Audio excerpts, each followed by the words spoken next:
नमस्कार दोस्तों, आपका स्वागत है हमारे YouTube channel teaching exam overload पे। आज हम ईवीएस के अंतर्गत भोजन के बारे में पढ़ेंगे, आवर फूड्स। तो यह सेशन बहुत ही इंपॉर्टेंट है सीटेट के लिए, क्योंकि यहाँ से बार बार सीटेट में प्रश्न बनता है। तो आज के सेशन को शुरू करने के पहले हमारे चैनल को लाइक करें, सब्सक्राइब करें, ज़्यादा से ज़्यादा शेयर करें। चलिए हम आज का टॉपिक पढ़ते हैं, हमारा भोजन, जो कि यहाँ से सीटेट में कई बार प्रश्न बन चुका है। तो हमारा भोजन जो होता है, हमें भूख लगने का पता मस्तिष्क के हाइपोथैलेमस से चलता है। तो हमें भूख लगने का पता जो होता है मस्तिष्क के हाइपोथैलेमस से पता चलता है। पकाने के तरीके के बारे में जानते हैं। यहाँ से सीटेट में हर बार हर शिफ्ट में एक प्रश्न जरूर पूछा जाता है। पकाने के जो तरीके होते हैं 4 प्रकार के होते हैं। कौन कौन से? पहला भूनकर, दूसरा उबालकर, तीसरा तलकर, चौथा सेक कर।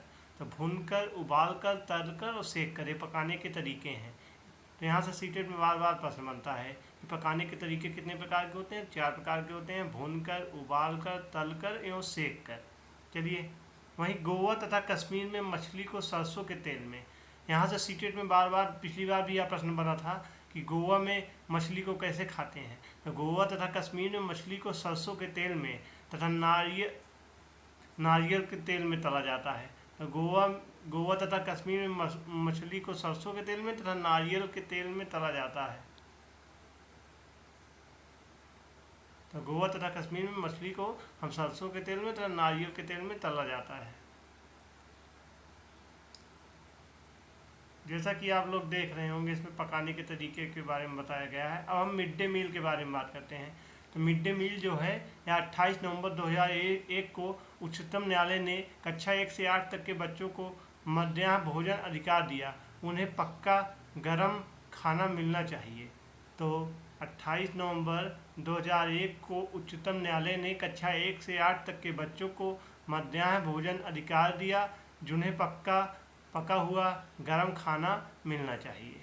चलिए,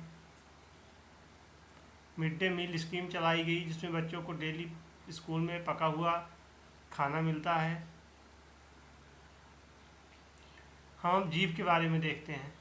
तो जीभ से जो मेन पॉइंट बनते हैं, जीभ पर 4 तरह की 9000 स्वाद ग्रंथियाँ होती हैं। तो जीभ पर 4 तरह की 9000 स्वाद ग्रंथियाँ होती हैं। जीभ के किसी हिस्से में स्वाद का ज़्यादा पता चलता है अगले हिस्से से। तो जीभ के किस हिस्से से स्वाद का ज़्यादा पता चलता है? तो इसका प्रश्न का उत्तर है अगले हिस्से से। या पिछली बार सीटेट में यहाँ से प्रश्न पूछा गया था एक शिफ्ट में कि जीभ के किस हिस्से से स्वाद का ज़्यादा पता चलता है। तो इसका सही आंसर हो जाएगा अगले हिस्से से। चलिए अगला देखते हैं। जीभ के आगे के भाग में मीठा, बीच में नमकीन, बगल में खट्टा और पीछे कड़वे स्वाद केंद्र होते हैं। तो जीभ के आगे के भाग में से मीठा, बीच में नमकीन, बगल में खट्टा और पीछे कड़वे स्वाद के केंद्र होते हैं। चलिए, जैसा कि दिखाया गया है, जो ये जीभ का आगे का हिस्सा होता है मीठा होता है, इससे मीठे स्वाद का पता चलता है। और ये जो किनारे किनारे वाला स्वाद है, इससे साल्टी नमक का पता चलता है। और जो दोनों तरफ यहाँ पे होते हैं, इससे हम स्वर का पता चलता है और यहाँ पे बीटर का पता चलता है। ठीक, मीठा, नमकीन, खट्टा, मतलब सारे प्रकार के जीभ के अलग अलग हिस्से में अलग अलग तरह से स्वाद का पता चलता है। चलिए आगे बढ़ते हैं। हम मानव दांत के बारे में पढ़ते हैं। तो मानव के दो बार दांत निकलते हैं। तो मानव के कितने बार दांत निकलते हैं? 2 बार निकलते हैं। ये पहला दूध का दांत होता है, दूसरा स्थायी दांत होता है, जिसे हम परमानेंट भी बोलते हैं और इसे मिल्क टीथ भी बोलते हैं। आइए दांत के बारे में हम थोड़ा और देखते हैं। ये जो ऊपर का टीथ दिख रहा है, इसे हम अपर टीथ कहते हैं, इसे लोअर टीथ कहते हैं। और ये जो दांत है, इसको परमानेंट डेस्टिनेशन कहते हैं।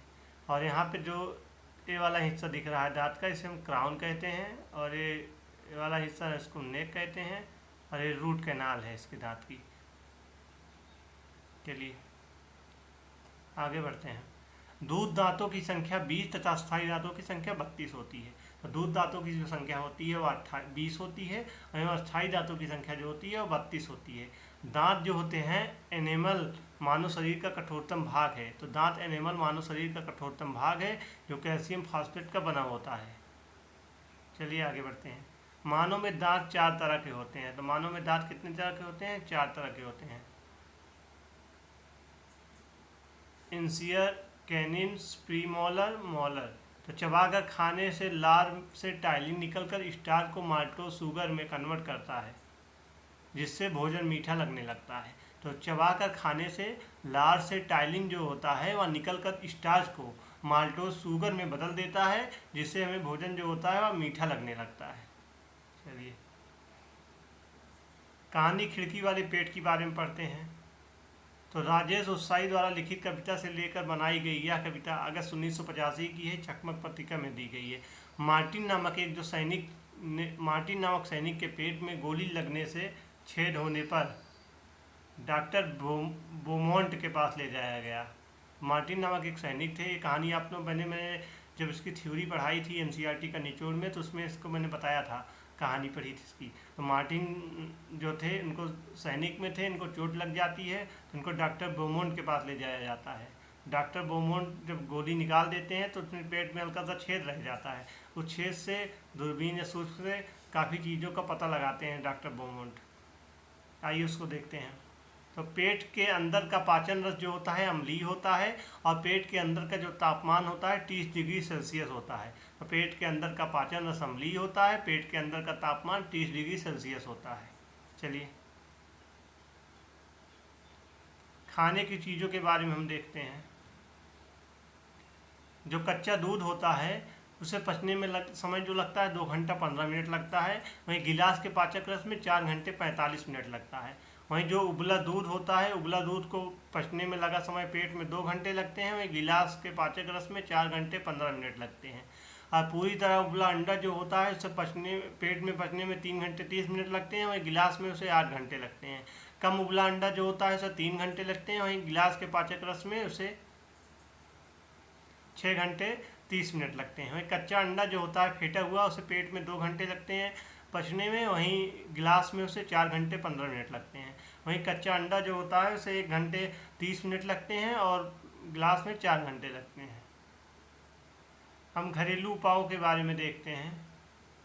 तो दूध जो होता है, दूध को हम उबालते हैं। पके हुए चावल को एक कटोरे में डालकर पानी के बर्तन में रखते हैं। आपस पिछली बार सीटेट में बना था कि पके हुए चावल को हम कैसे रखते हैं। एक कटोरे में डालकर पानी के बर्तन में रखते हैं। हरी धनिया को हम गीले कपड़े में लपेट कर रखते हैं। प्याज लहसुन को हम खुले में रखते हैं ताकि नमी से बचाकर। अब हम घरेलू उपायों के बारे में देखते हैं। तो नमक अचार को व चीनी को आम पापड़ सुरक्षित करने हेतु प्रयोग किया जाता है। तो नमक जो होता है वह अचार को व चीनी को आम पापड़ को सुरक्षित करने हेतु प्रयोग किया जाता है। तो नमक अचार व चीनी को आम पापड़ को सुरक्षित करने हेतु प्रयोग किया जाता है। चलिए हम आगे देखते हैं। पौधों का खाए जाने वाला भाग। तो पत्ती जो होती है, पत्ती में हम कौन कौन सा खाते हैं? अरबी, धनिया, पत्ता गोभी, पालक, कड़ी पत्ता। फूल के अंदर हम सहजन, केला, कचनार। कली के अंदर हम लौंग खाते हैं। जड़ के अंदर हम मूली, गाजर, चुकंदर खाते हैं। तना के अंदर अदरक, आलू, प्याज, कमल, ककड़ी। वहीं बीज के अंदर हम खाते हैं सरसों, गेहूँ, धान, बाजरा, चना। वहीं छाल के अंदर हम दालचीनी खाते हैं। फली के अंदर हम मटर एवं सहजन खाते हैं। तो हम पत्तियों में क्या क्या खाते हैं? पत्तियों में अरबी, धनिया, पत्ता गोभी, पालक, कड़ी पत्ता खाते हैं। फूल के अंदर हम सहजन, केला एवं कचनार खाते हैं।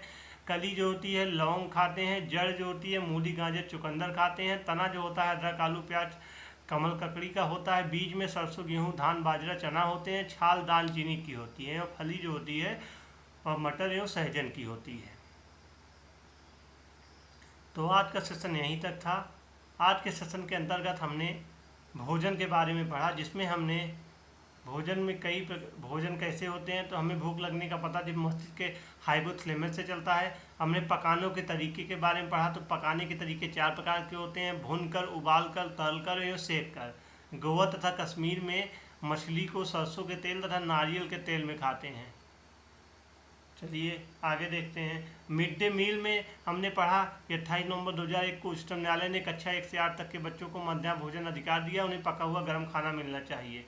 उसके बाद हमने जीभ के बारे में पढ़ा। तो जीभ में 4 तरह की 9000 स्वाद ग्रंथियाँ होती हैं। जीभ के किस हिस्से से स्वाद का पता चलता है? तो अगले हिस्से से चलता है।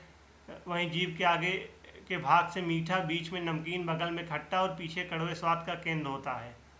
उसके बाद हमने दांतों के बारे में पढ़ा, तो दांत दो प्रकार के होते हैं, एक दूध के दांत, एक अस्थायी दांत जिसे हम परमानेंट भी बोलते हैं।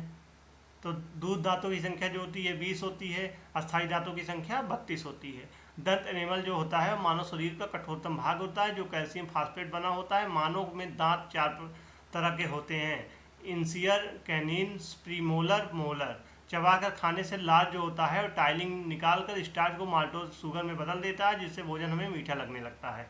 उसके बाद हमने पढ़ा डॉक्टर बोमोंट के बारे में पढ़ा। तो डॉक्टर बोमोंट जो थे, उन्होंने मार्टिन नामक सैनिक के पेट में गोली लगने से छेद होने पर डॉक्टर बोमोंट के पास ले गया गया था। वहाँ पे उन्होंने पेट के अंदर का पाचन अम्लीय होता है, पेट के अंदर का तापमान जो होता है 30 डिग्री सेल्सियस होता है।